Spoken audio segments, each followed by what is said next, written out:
so she went for a walk along the beach. How long has she been gone?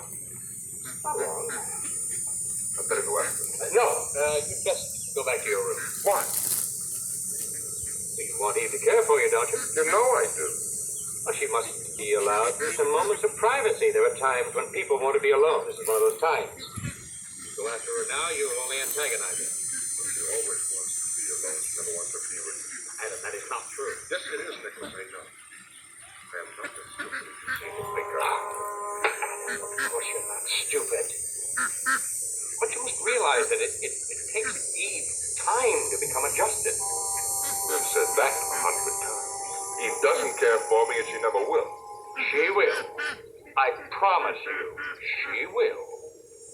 How are you going to make her care for me if she doesn't? No one can do that.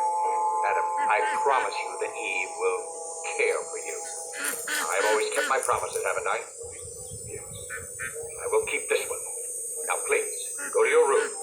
Let me handle it.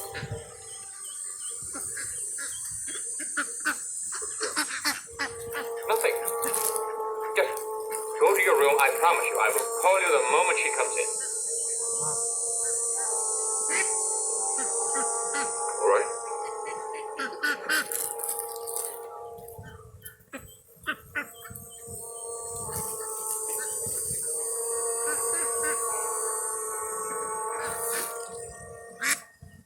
Where could she have gone? Come on. She's run away. Come on. She's gone against my orders. I will destroy her. I will handle Adam another way. Come on. Don't be scared.